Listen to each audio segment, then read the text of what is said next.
It's 12 o'clock Alaska time. Good afternoon, and welcome to an event as part of Alaska Startup Week. This is an event running from Monday, November 8th through Friday, November 12th, and a couple of events at the weekend, and I'll highlight what's still to come at the end of our presentation today. My name's Peter Webley. I'm based at the University of Alaska Fairbanks Center for Economic Innovation, Commercialization, and Entrepreneurship, and we're co-hosting today's event with Fairbanks Economic Development Corporation. And on that note, I will pass over to Renee Linton from FEDC to introduce today's event, an acknowledgement of the lands upon which we reside, and then pass over to today's presenters. So over to you, Renee. Thank you.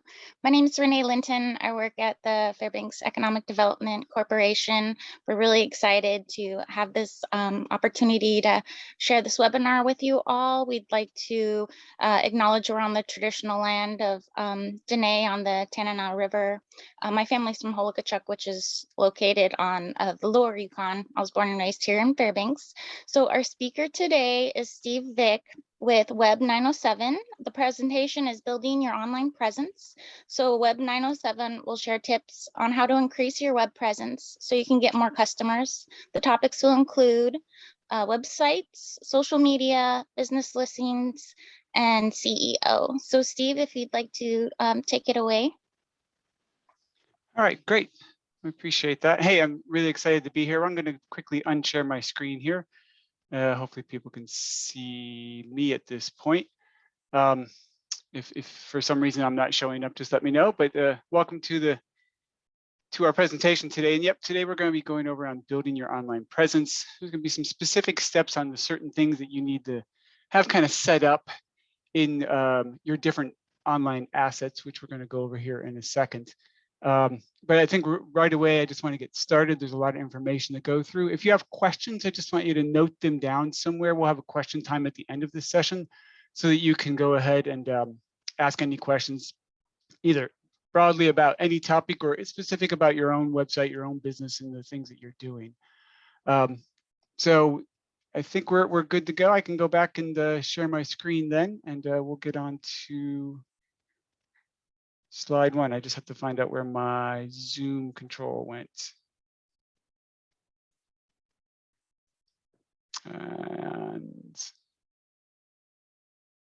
all right, share screen. All right, so you should all be able to see my screen, correct?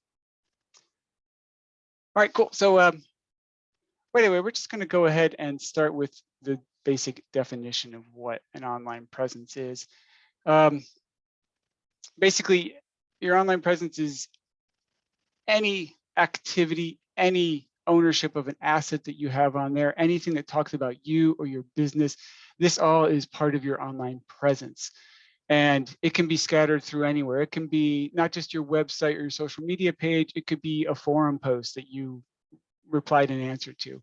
It could be maybe a support ticket somewhere that you asked information on that's somehow linked to your email or to your website. It can be your Chamber of Commerce profile. It can be a backlink from your Yelp. All this is part of your online presence, and it helps build your reputation and your presence throughout. It helps you show up in the search engines.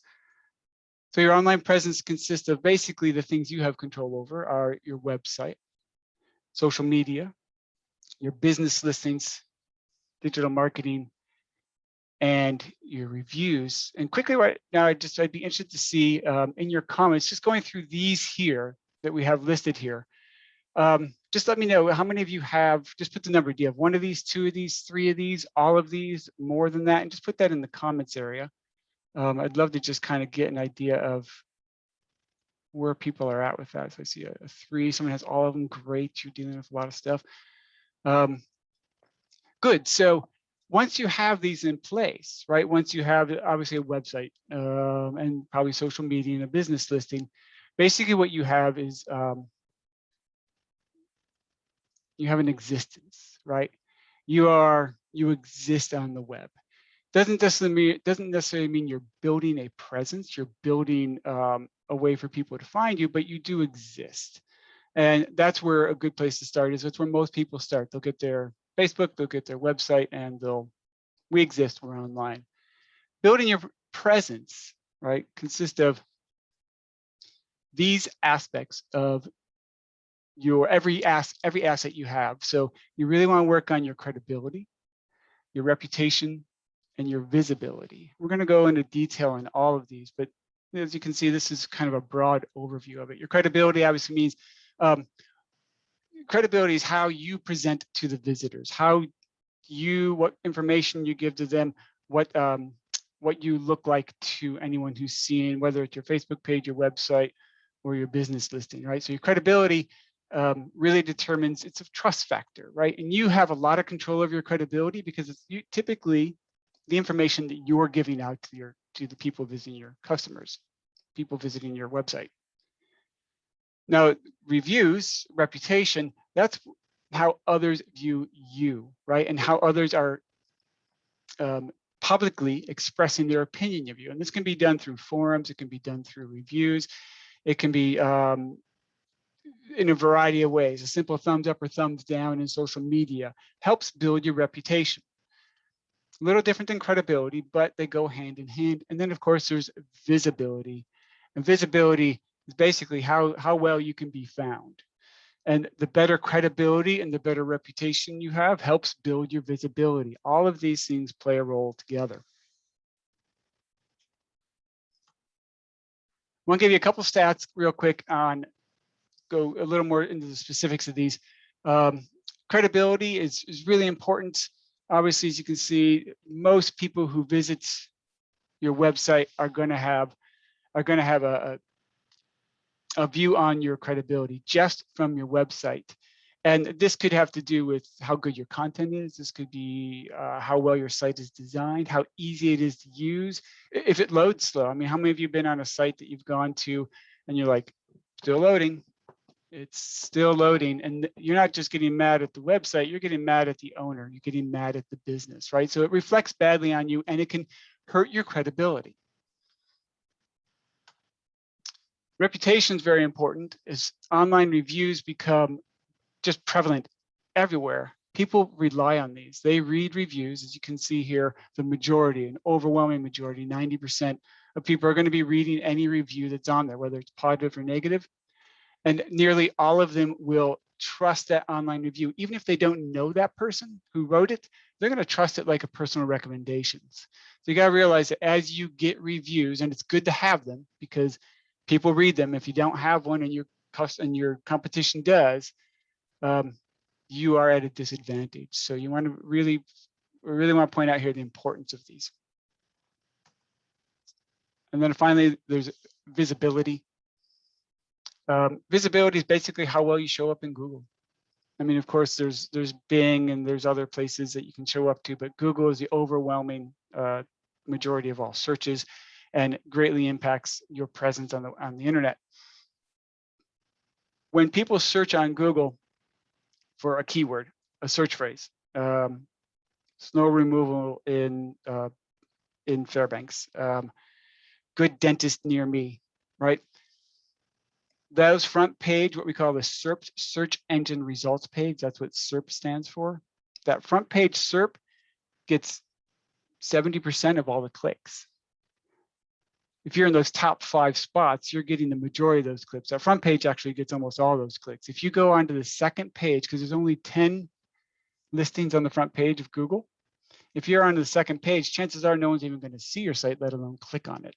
So it's really important to have high visibility. And of course, I'm maybe just telling you stuff you already know. And we're going to get to the how here in a second, but I just want you to realize just how important that is. So in the end, a good web presence, a combination of all of these factors on all your digital assets, is going to help you improve your rankings. Now I want to go over this slide really quick. This slide really quick here, just so you have an idea of what impacts your rankings. A lot of people, this is always the thing that a lot of web developers and search engine optimization experts are always trying to figure out, because the Google algorithm is always changing. And we always want to know, like, what do we need to do most on our website? What do we have to do with our social media to help us rank higher? So I'm going to quickly go over these, but what I want you to do while you're reading through these, I want you to go ahead and read through this list, and I'll go into detail about what these are. But as you read through the list, I want you to put in the comments which ones, just 1 through 3, you don't have to rank them all, but what do you think is the most important factor to ranking? And then what do you think is second and third? And you can just put like, I think my website content's number 1, F, and then maybe you think your social media is number 2, E, and maybe B, right? So just put in those letters, 1, 2, and 3, whatever letters you think rank 1, 2, and 3. And I'm going to quickly go over what these are. So backlinking. Backlinking is basically who links to your website. It could be a link from maybe someone posted on Facebook. Hey, these guys are great. Go visit their website. It could be a review. It could be, again, one good reason to join the Chamber of Commerce is if they backlink to you, that's a good backlink to have, right? So backlinks are people who link to you. They like an article, they might share it, they backlink. Infrastructure is a little more technical. That's like your HTTPS, which is your Ssl certificate, which is really, most websites have that. I think most people understand what that is. That could be kind of your domain authority. It could be the file structure. It could be the naming schemes that you have for stuff, so the infrastructure of your website. Google My Business Listings.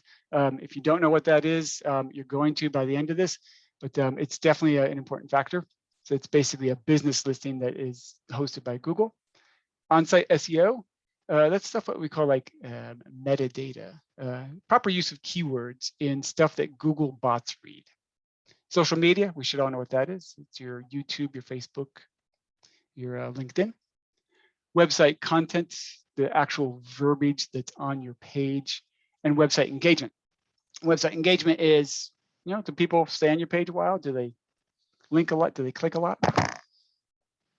All right, cool. So I got a couple answers in here, and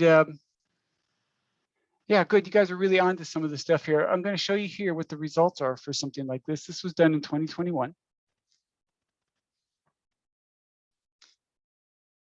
So sometimes people are surprised to see website engagement is actually the #1 factor, most important factor in getting ranked. And the reason why this is, it will make sense, is if, and it's a lot of it's based on content. So if you thought content was important, this is why it's important. If you have poor content, people are not going to stay on your site long. They're not going to click through your site.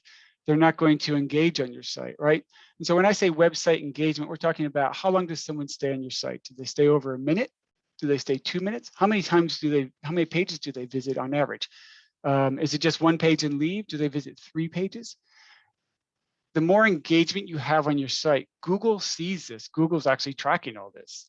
And if you have good engagement, then it means that you have a site that is providing value. You have a site that is worth visiting. You have a site with good content, right? So the #2 factor here is website content. If you have bad content, you're likely going to have bad engagement.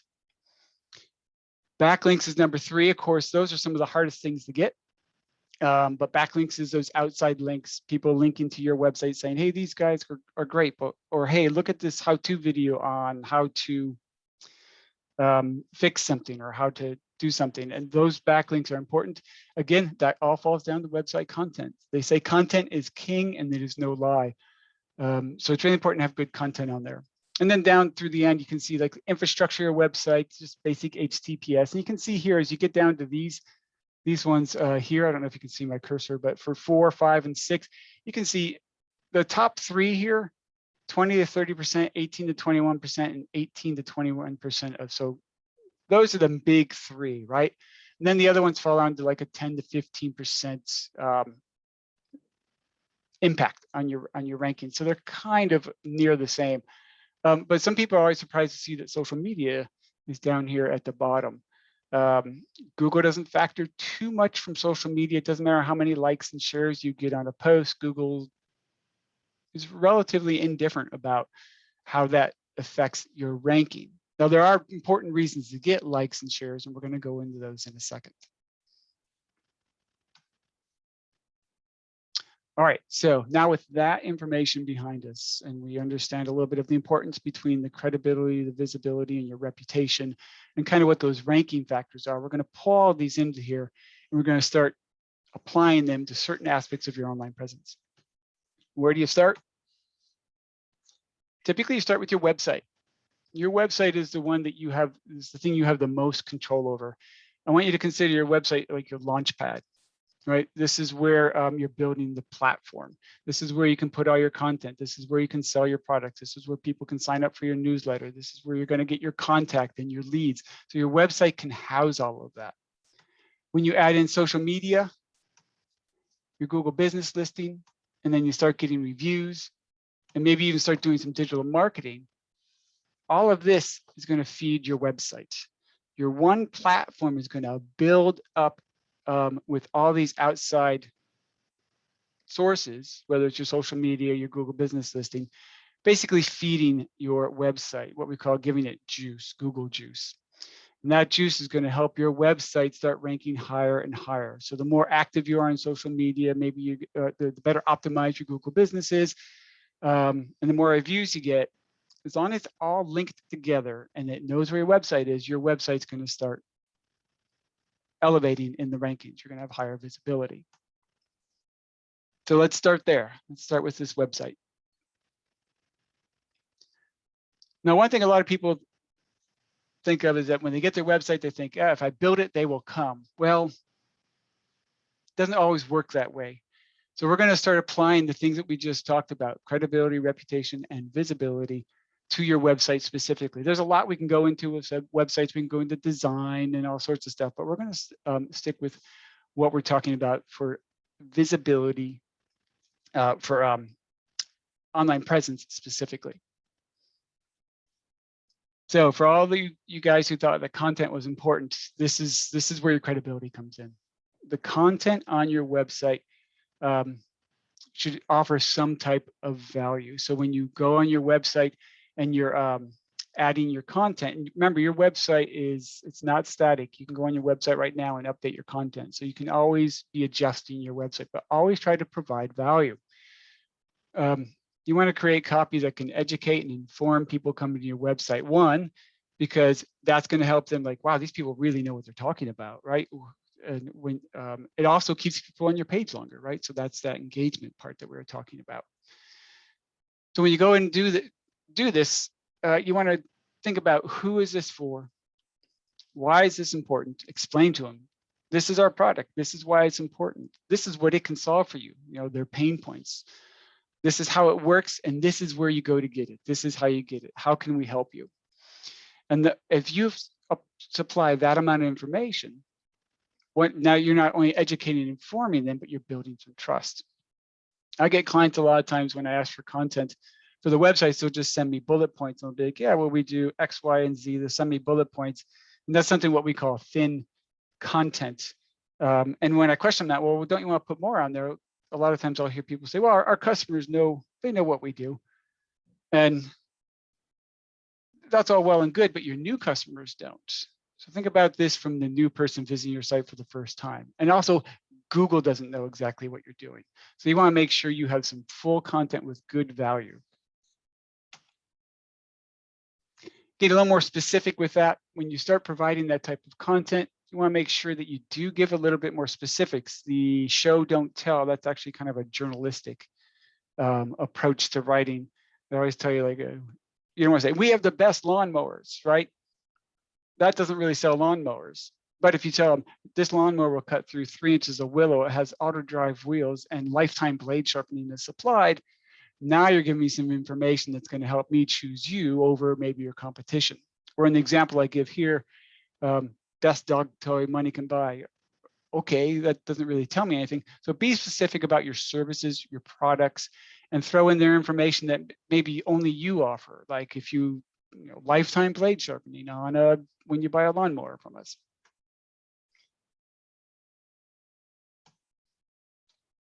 And when you create this content, you want to make sure it's digestible. This gets really important, especially nowadays when most people are on their phones. You want to make sure your content is kind of short, succinct, and to the point, right? You don't have to fill it with fluff or anything like that, or use big words. You want to have short paragraphs, short sentences, and divide it up with headers and subheaders, and throw images in there. It really makes it more scannable, makes it more readable, especially on a phone. You can see these two little images here that I have.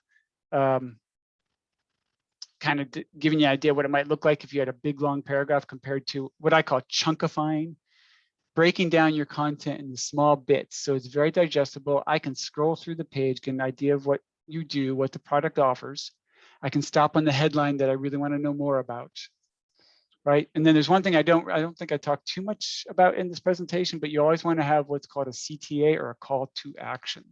So by the time that they've read all this information, down at the bottom, you give them a way to contact you, a way to sign up, a way to download the flyer, a way to buy.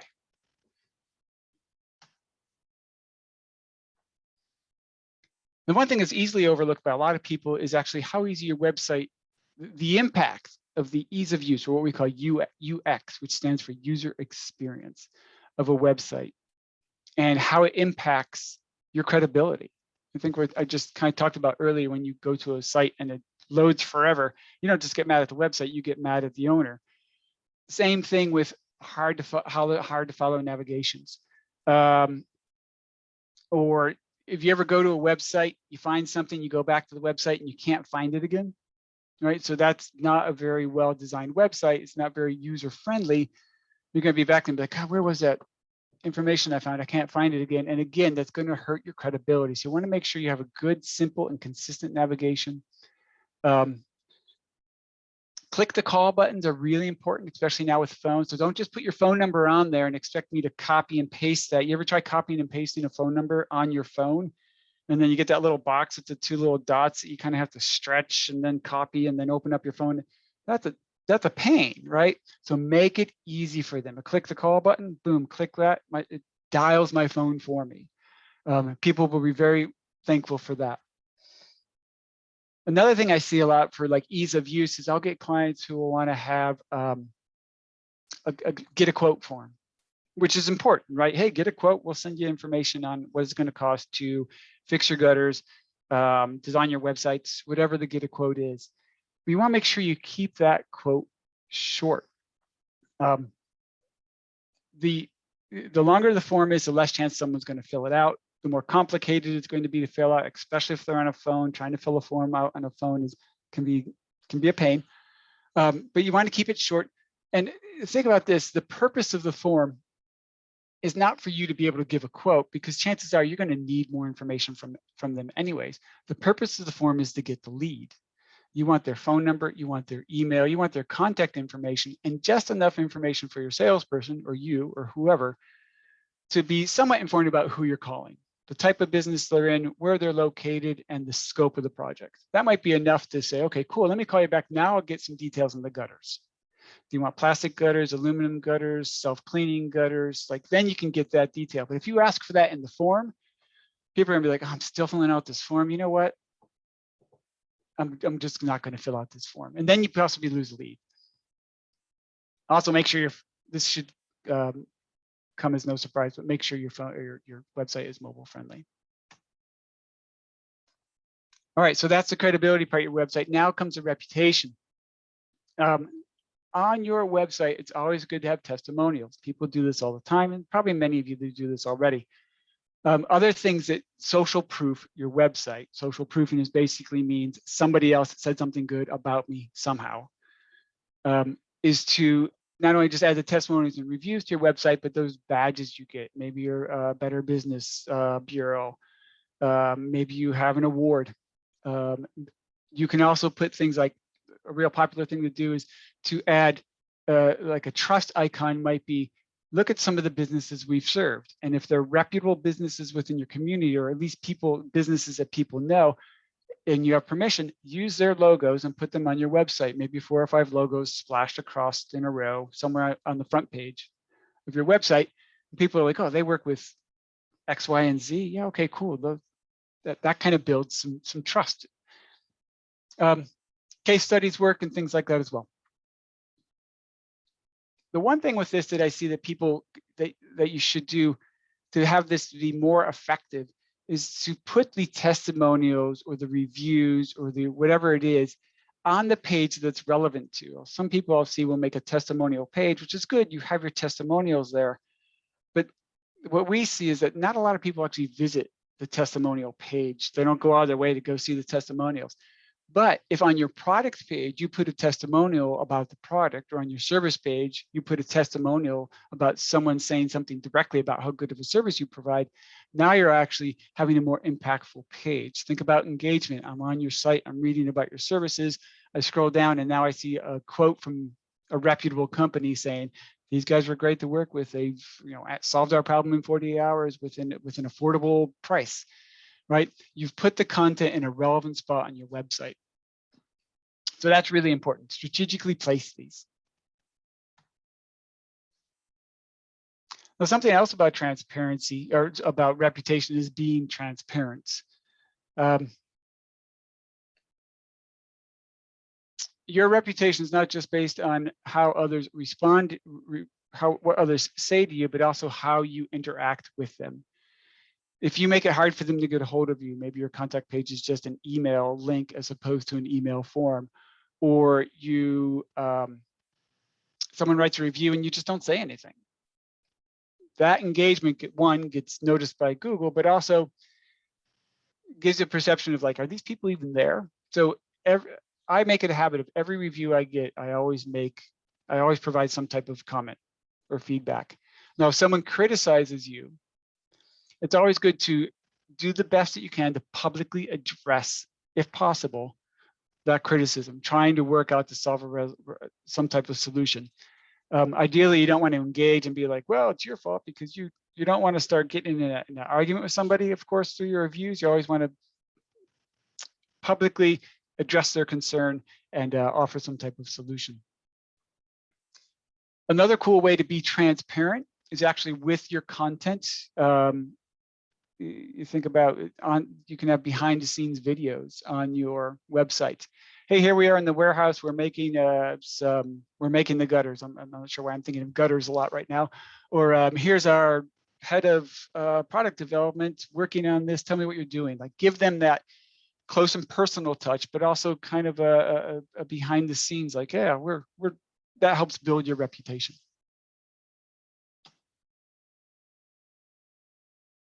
Now, I mentioned engagement before, and if you remember, engagement had to do a lot with the number one factor in ranking, right?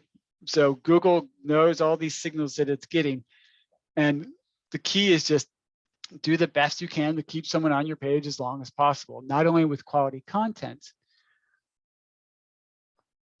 but also other ways to keep someone on your page longer is a good video. I start watching a video, there's 10 seconds at least that I'm going to stay on your page longer, right? Give them a reason to click further into your site. Learn more information about this here. Now I've done a click, I've gone to a second page. Google knows now that they've clicked twice on your site.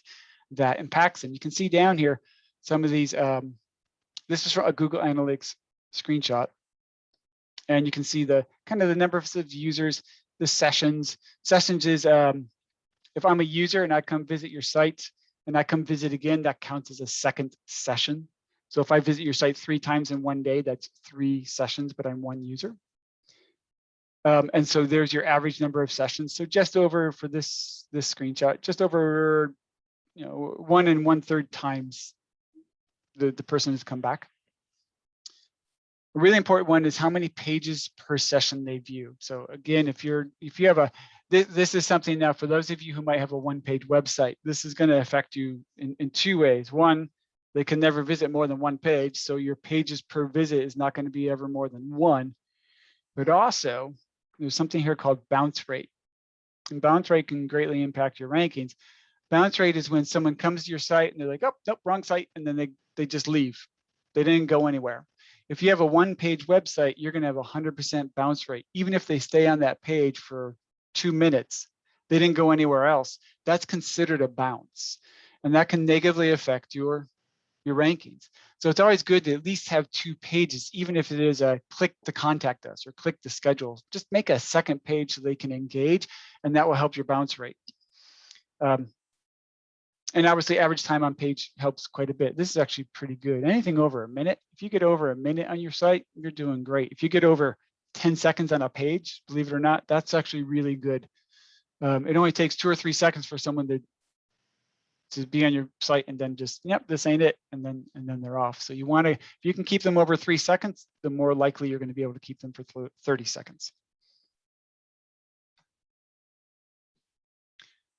Now this is that SEO part, and I know a lot of you also said on-site SEO is important.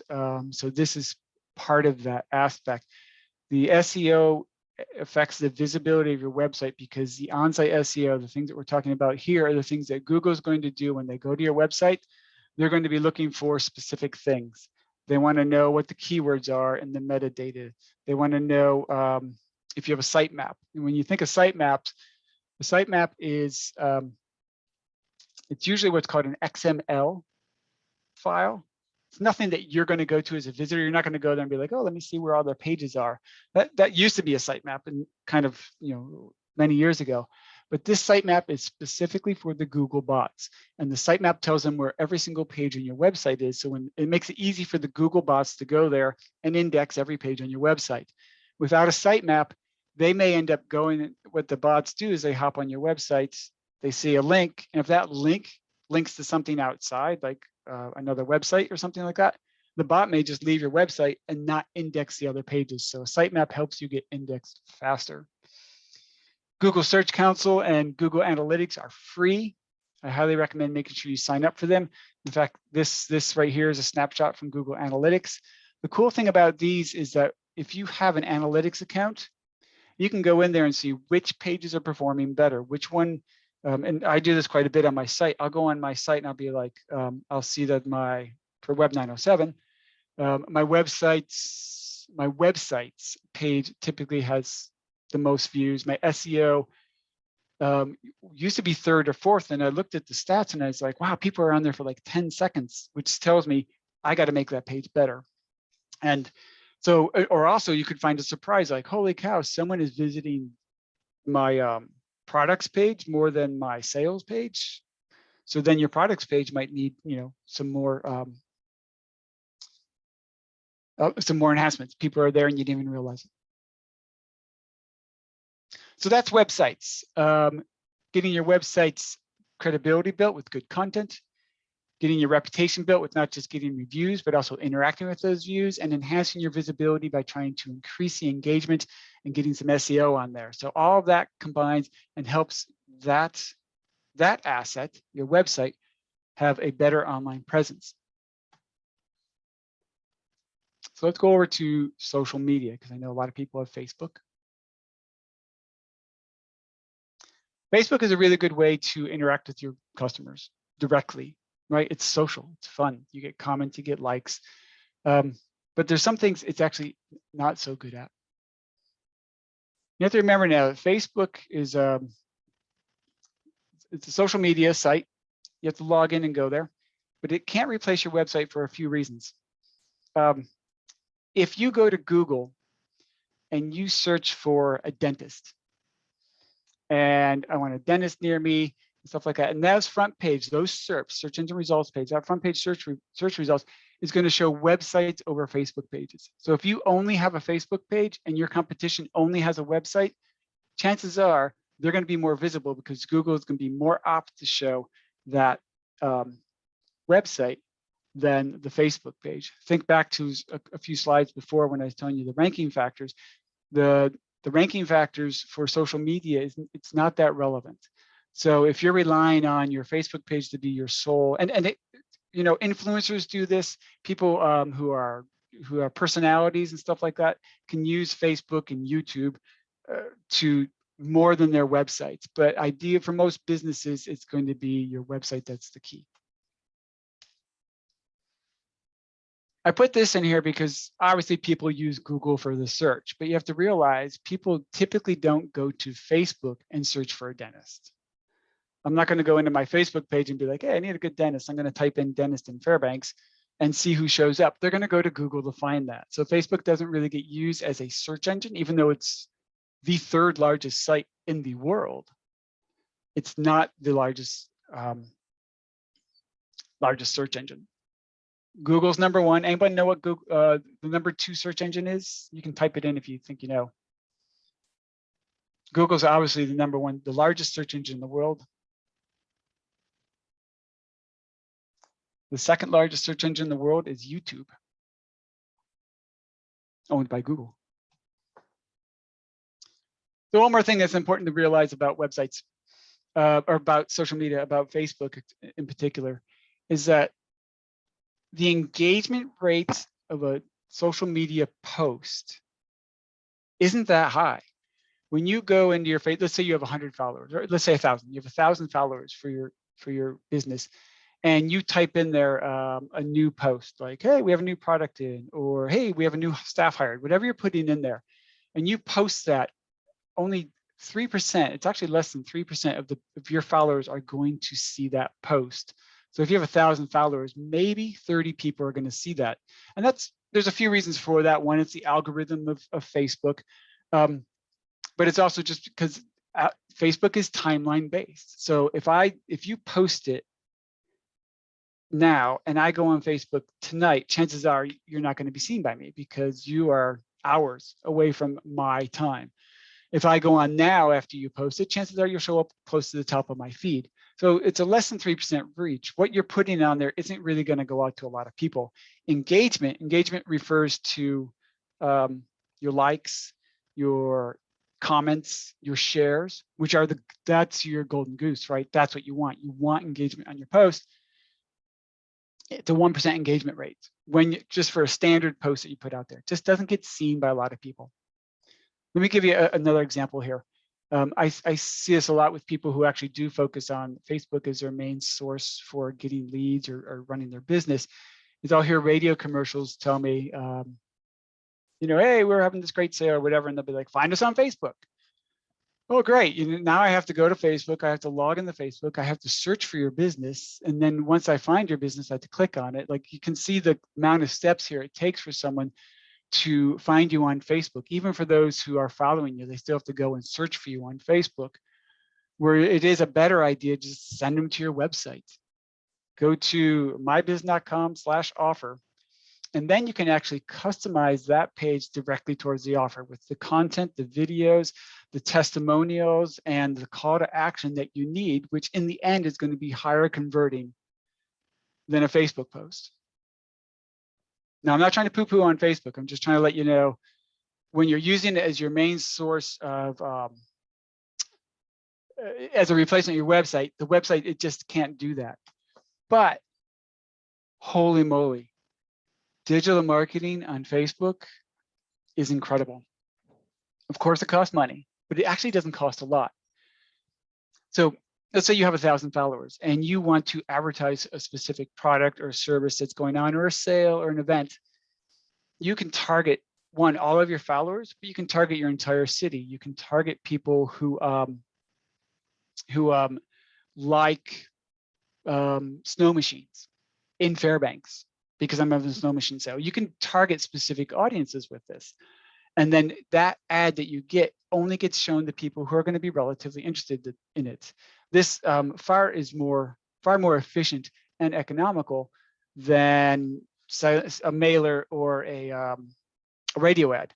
Because you got to think of, if I'm selling cars, I want to make sure that it goes to people who are looking to buy cars. If I'm selling a snow machine, I want to make sure it goes to people who are interested in snow machines. If I do a radio ad or a flyer in the news, that hits everybody, the majority of which are not going to be interested. With $20 a day, you can hit probably every user, at least they would be interested in your product or service, within 2 weeks in your area. Depending, I mean, if you're in Seattle or New York, probably not, right? Fairbanks, Anchorage, Alaska wide, digital marketing is really cost effective. There's something else that's really cool about digital marketing, is that you can do what's called retargeting. You guys see this all the time. You're going to be on, you're going to go look for shoes on Amazon, and the next thing you know, you go to Facebook and you're seeing shoe ads, right? You've been retargeted. And there's a simple way to do this. And I'll give you a quick overview. There's something called a Facebook pixel that you put on your website. It's just a piece of code, and it's a tracking code. Google has it for Google Ads as well. So you can retarget with Google Ads as well. When someone comes to your website, Facebook will know they've been to your website. And then when they go to Facebook, Facebook will hit them with an ad from your website. Now, if you know anything about the buyer's journey, now they've had 2 impressions of your business.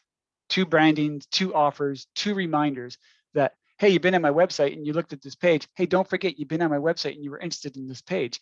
Oh, thanks for the reminder. You know what? I was interested in that. I didn't have time to look then, but I'm going to click now. So retargeting, I just can't say enough about what you can do with digital marketing. So increase your visibility. You can make sure all your visitors, all your website visitors can see an ad about your company, your business on Facebook, and that's going to increase your visibility.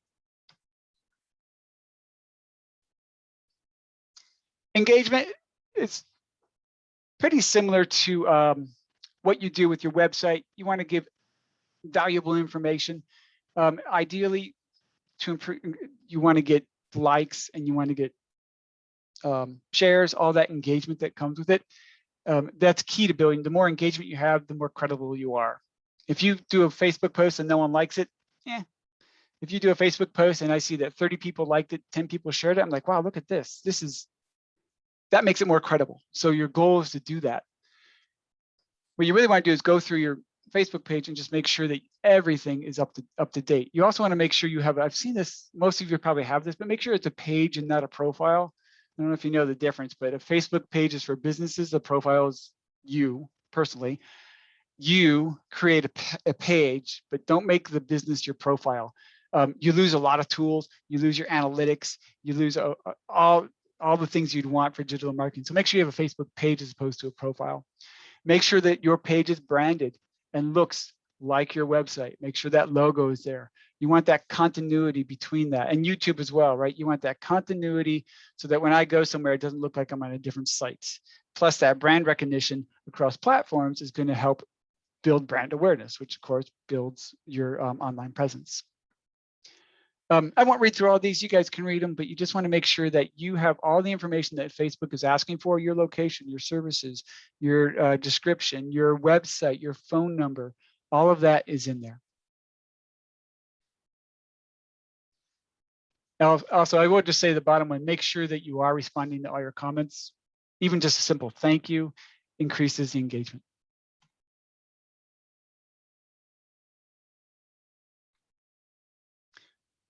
Facebook actually just recently changed their reviews to more like recommendations. So I don't think you actually offer stars. You either like it or you don't. So I'm not sure exactly how what that's going to do long term, but it is definitely important to have a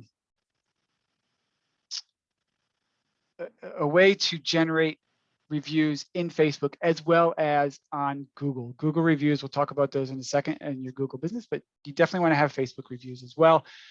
The best way to do it is just ask, right? And I'm going to talk a little bit more about reviews here in a second, but you want to start building your Facebook reviews. They do show up in your Google business listing.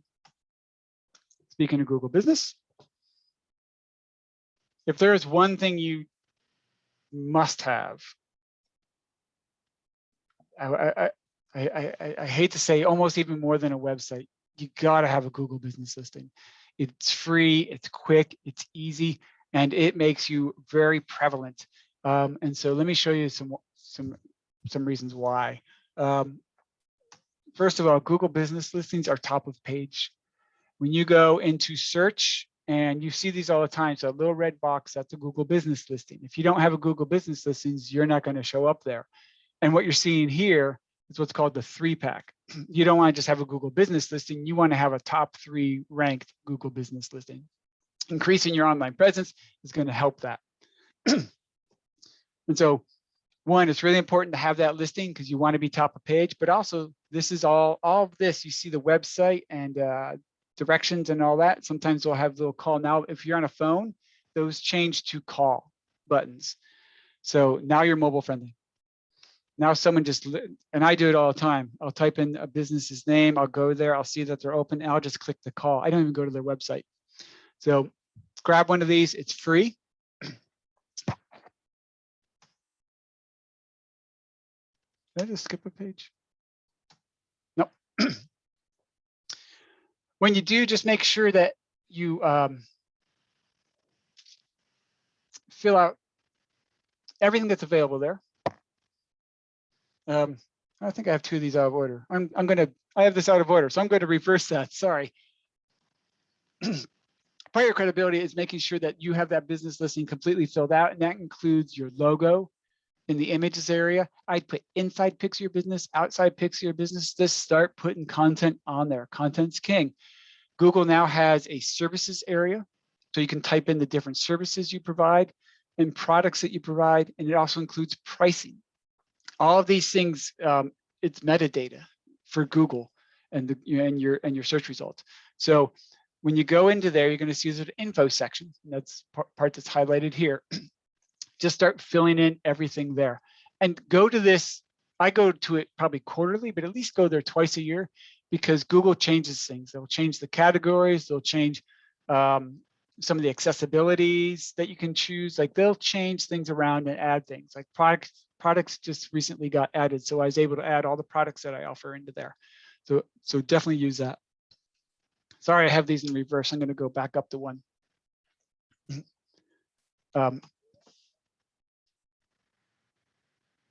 Google isn't the only Google business listing. Of course, we know of Yelp, and there's your Bing, right? City Search, Yellow Pages. Those all count as Google business list, or as business listings, or what they call citations. These citations do feed into your rankings, but in order to feed into your rankings well, you want to make sure what we call the NAP, name, address, phone number, NAP, is identical to your website, to your Google business listing. If you type in your name as My Business LLC, and then on another one you type in My Business without the LLC, or you type in your street address with Suite 101, spelled out Suite, and then you decide to make it ST or Street or whatever. If those are different, that can affect your Google business. It can also give the impression that you have two separate businesses. So if one of my name, address, and phone numbers on one business listing, let's say in Yelp, and it's just different. I have street spelled out, and the other one I don't have street spelled out. I have my other phone number. I have my office phone number instead of my voicemail phone number on there. Those can get looked at as two different businesses. Now you're competing against yourself, and you've just diminished both ranking factors. So, and I'm going to give you some resources on this, on how to go through these, because you will be in Google, you'll be in business listings and not even know it. In fact, you are. I can almost guarantee you are in business listings and don't even know it, because because of aggregators, and I'll explain that here in a second. Okay, so we know that. The other thing with Google Business is that's where your main reviews are. Remember, 70 and 80% of people trust these, read these, and will choose one business over the other based on your reviews.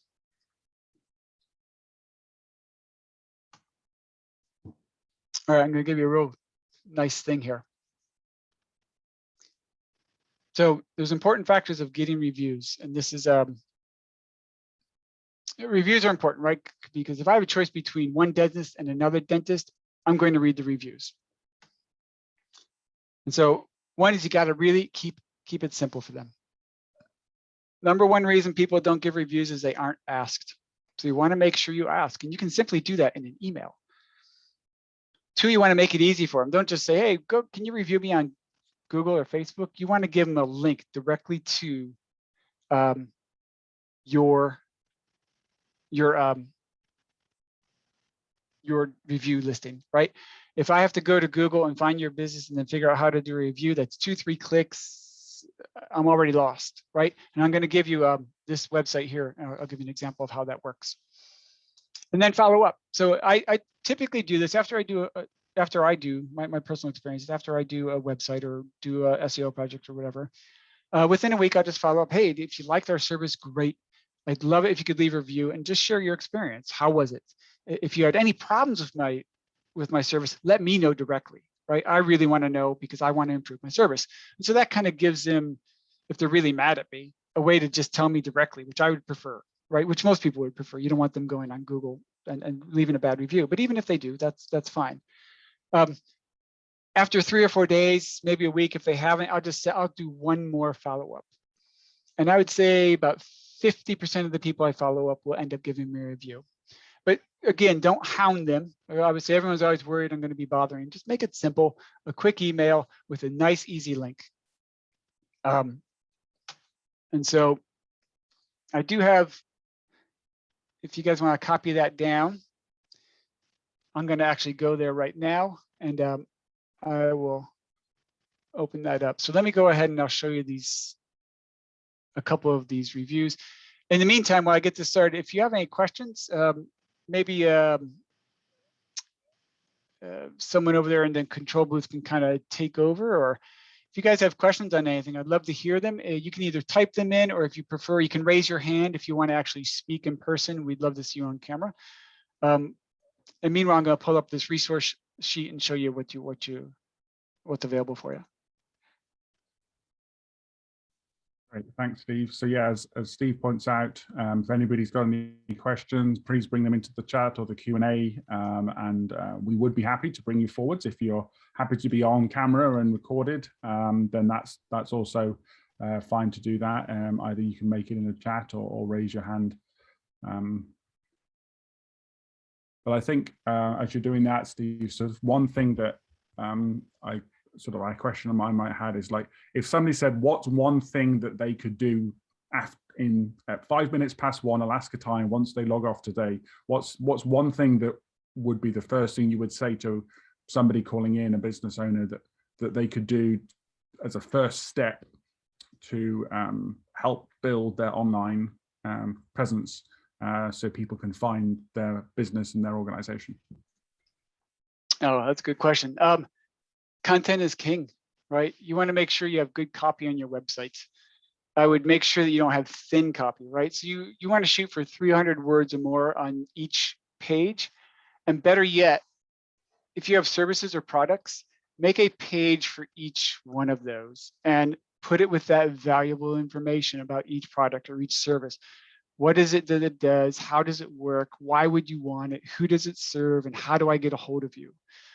So make a 300 to even more 500 word page about that product, because then you can optimize that specific product for the keywords people are searching for, as opposed to trying to put them all on one page where your keywords are competing for each other. Keywords are search terms. So if I'm searching for, let's say you're a plumber and you have toilets, sinks, and showers. If you put them all on the same page, they're competing with each other. But if you have a sinks page, a showers page, and a toilets page, now those individually can feed into Google and help you have a broader visibility, a broader online presence.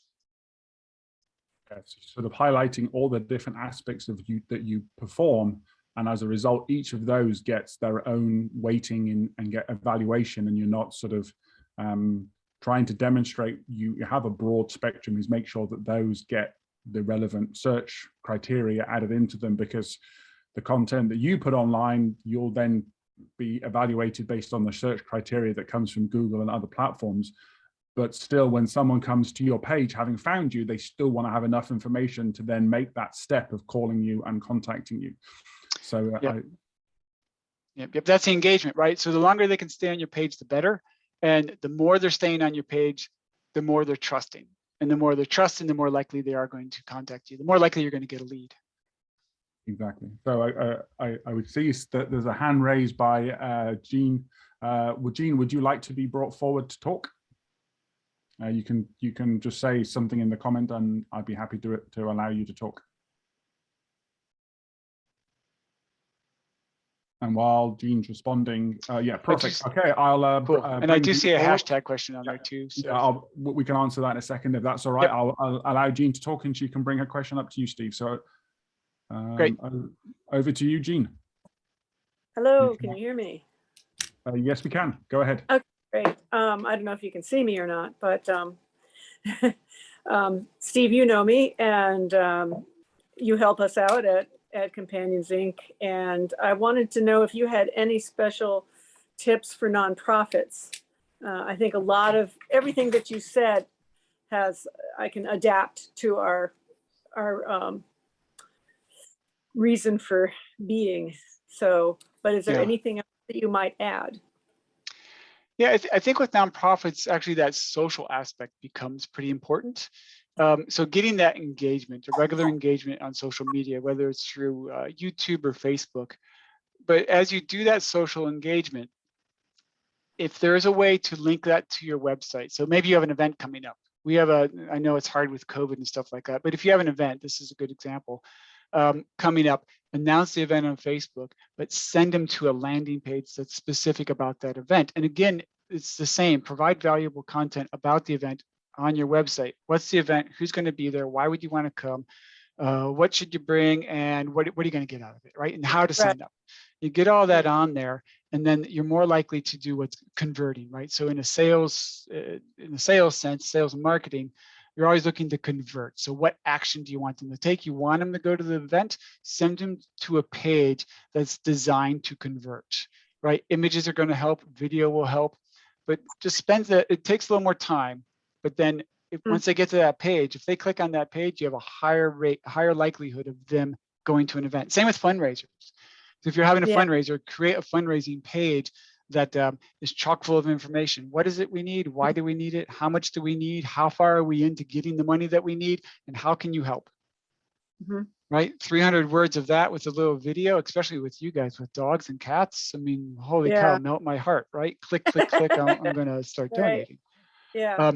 But create that landing page for it. Okay, great. Thanks. Great, thanks for that, Steve. So Renee brought a question up on hashtags and the effectiveness, and then sort of similar thing on the social media side that while Facebook is king because of its just number of people that use it, it's like if you do like a facebook.com versus google.com sort of number of times people click on the pages, you're talking the top 2 clicked on websites on the planet. So in terms of hashtags and other platforms for promotions, what are some of your feedback on that aspect of it? Yeah, it's tough too, because every time you turn around, there's another platform, right? Like TikTok just came out of the blue, it's taking off, and now TikTok's, the end all be all. It's tough to be everywhere at the same time. So when you're building your online presence, quality is more important than quantity. If you have a really good YouTube channel and a really good website, that's going to serve you better than Facebook, YouTube, TikTok, and a website, and they're all kind of crappy, right? So if you have good relevant content on all of those, on one of those, that's better than being kind of everywhere. And you got to realize, look who your audience is. Where is your audience? Instagram is actually playing a more important role in some of the businesses that I work with now. So we're trying to transfer their audience, their reach to that audience, because there's just more engagement there, as opposed to Facebook for some of them. So, and certain platforms are for certain types of media. TikTok is just great for that short, fun video, where maybe Facebook is more for sharing and digital marketing. So you got to pick the platform that your audience is using the most and then ramp that one up. If you see that, like I said, I noticed that Instagram is becoming more important for another one. So we're doing a transition over to an Instagram. As far as hashtagging goes, hashtag is really good to get people to join a calling, a following, a thing that's going on. Hashtag pink ribbons and things like that. So that's a good way to draw attention to a cause or to an event and things like that. So it's really good to generate the buzz. You want to be able to do something with that hashtag, which is send them somewhere where they can engage, where they can give an action, where they can, again, if you're a business, you want an email, a call, a buy, a subscribe, a download. You want some type of action like that.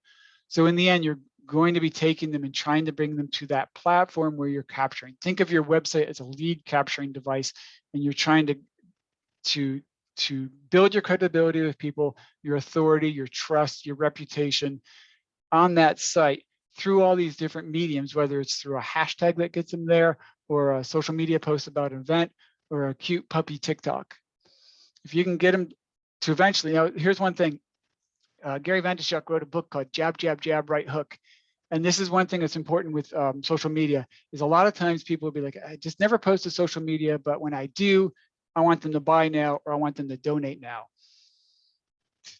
People are going to be like, the only time I ever hear from you is when you want something.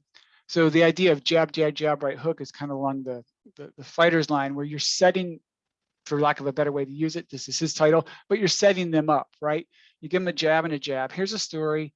Here's a behind the scenes thing. Here's a new a staff member. Here's an addition to our building, and then the right hook. Donate now, or here's the right hook. Buy this product.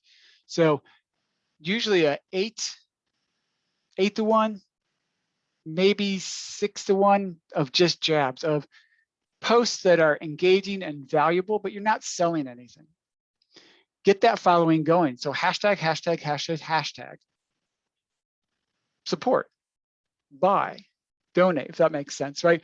And so those, you're building that awareness towards something, now you can pitch it. And that pitch should lead them to a page that's going to capture the lead. Does that make sense?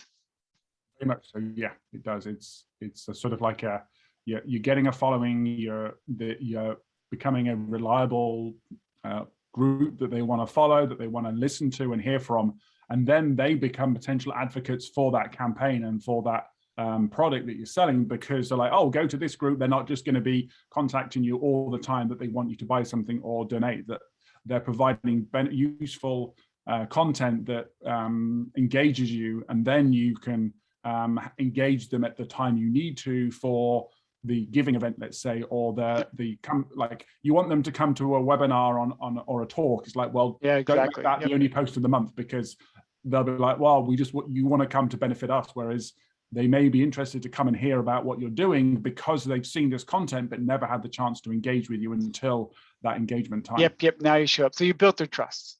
Exactly. Right. Yep. Exactly. Perfect. Well, it's just gone the top of the hour. Is there any, I don't see anything else in the Q&A or the chat. Is there anything you'd like to finish off with, Steve, to wrap up? Here, I'm going to share my screen real quick. I'll show people the download that I have for them. Actually, let me copy the page and I'll type it into the chat. I think this gets seen by everybody. Correct? So if there's still people there, go ahead and click on that and just go there. And I'll share my screen now and just show you what's there.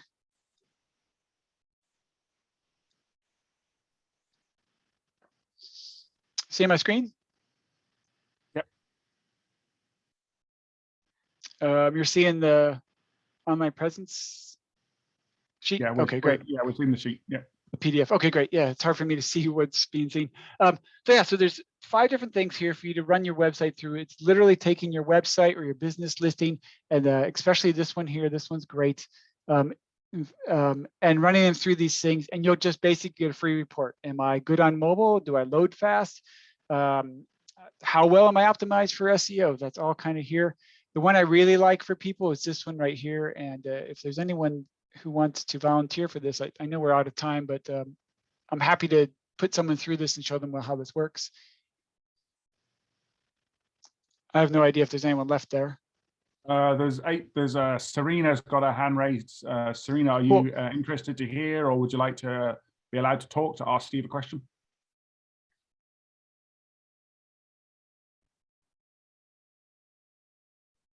Either you're just are you interested to hear? Stay on and listen. Okay, so we've got a couple of people, both Maggie and Serena and Sharon. So let's go through this. We've got time, and it'll be cool. Someone type in their business name. Someone type in their business name in the chat. I got to open chat. I just lost it. I have so many windows open here. Where'd chat go? Who wants? There we go. We've got a few people in real time happy to share their business name. So I like this real time assessments. Pretty cool. Shows we've got an engaging speaker, and maybe you'll be called back again to present to another group. Maggie's on the Fly Cafe. Maggie, do you have Magpie? Do you have a Google business listing? Yes, she does. All right, let's find that. So I'm going to show you how to create a link. I don't see a listing over here. It should show up here. This is your website, I assume.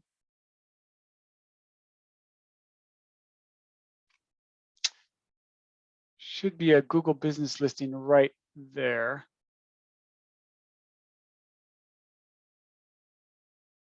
Let me type in Valdez, see if it shows up. I'm not showing a Google business listing there. Let me see if it shows up in Maps.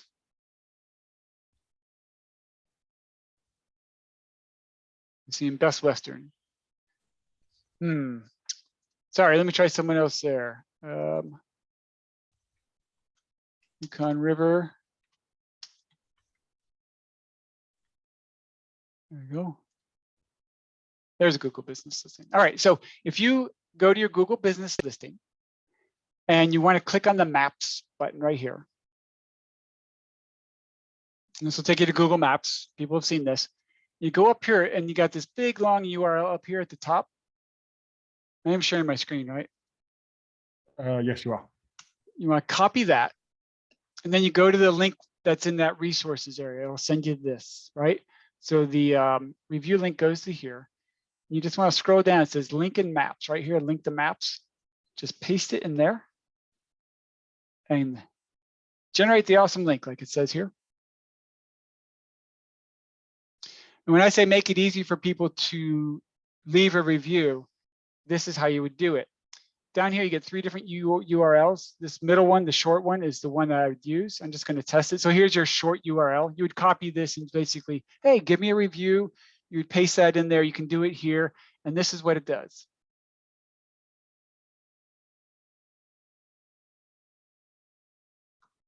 Right? How easy is that? Now I can leave your review, 1 click. So if you make it that easy for them, you're going to get reviews. You're going to get more reviews. If you just say, type me in, like with Magpie, I didn't find you, unfortunately. And maybe you're there, maybe it's not on, I'm not sure, but we didn't find you. So it'd be hard for me to leave your review. But while you're here,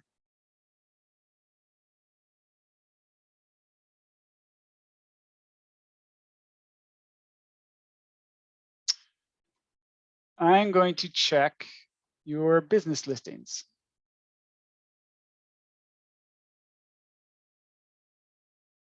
Company name, Magpie's Bakery.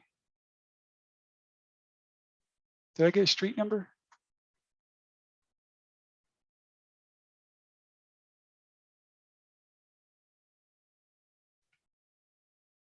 This is also in the review area. 686.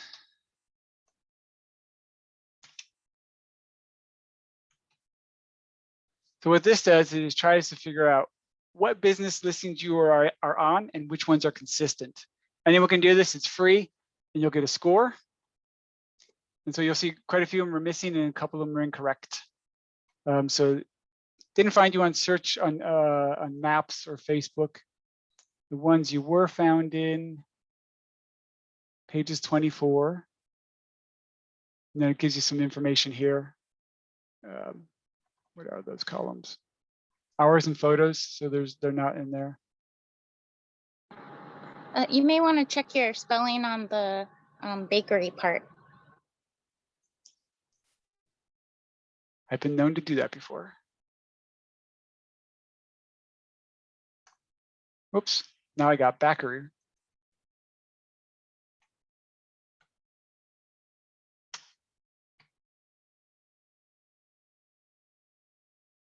Let's try that again.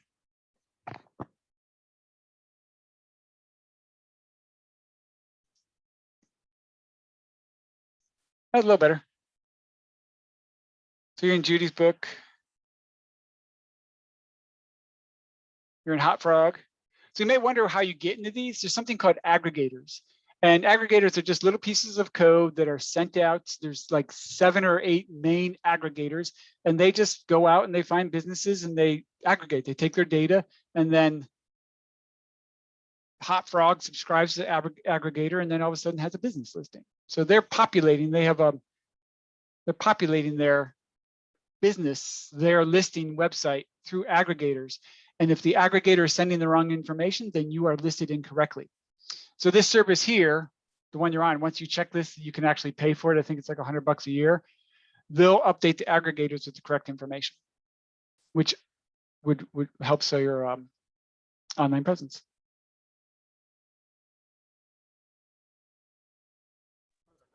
Thanks for that. And as you see, Maggie says she's getting some updates and switching around things. So yeah, I just did a quick search myself on that, and yeah, you've got the updated one on another one that's Maggie's on the Fly Coffee Shop, others are Maggie's Bakery. So it, as Steve points out, it might be just optimizing some of the others, and as you've made that switch, getting those consistencies to benefit, because it's really about sort of benefiting yourself, so you're searchable as you've gone through those changes, Maggie. So that hopefully that was interesting, just to see how, as you make changes and you drop some parts of your business name, that there still might be searchable places where it lingers. That information may have stayed. Yep, so yep. Hopefully the information that Steve shared through this PDF file could help you to understand as group companies go through, Maggie being one example, how those changes can impact your presence, and how you can assess those and actually make it such that you can focus on your business and have these online web tools helping optimize people to your business itself. Okay, yeah, cool. And then there's a question there: how do you update your business listing? Business.google.com, or you can just type into the browser Google Business. It'll take you there, and you log in with your Google ID, your Google email address. Perfect. So someone in your organization has created that, so you have to find out whose Google email address it's connected to. Perfect. Great. Wonderful. Well, thanks for that, Steve. I just want to remind everybody that thanks, Steve, for his time today. It was a wonderful presentation.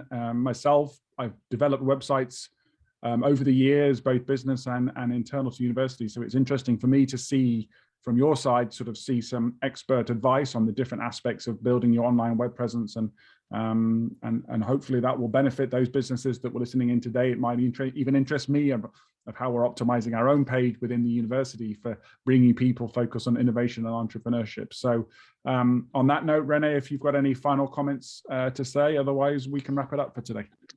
No, just thank you again, Steve. We really appreciate your time and expertise. And Peter, you can just close us out with other events happening this week with the Startup Week.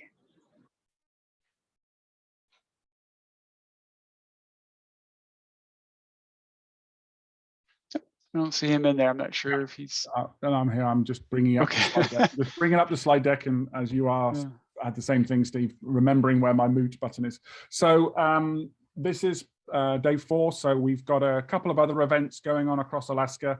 You can see here the purple ones that are the virtual events.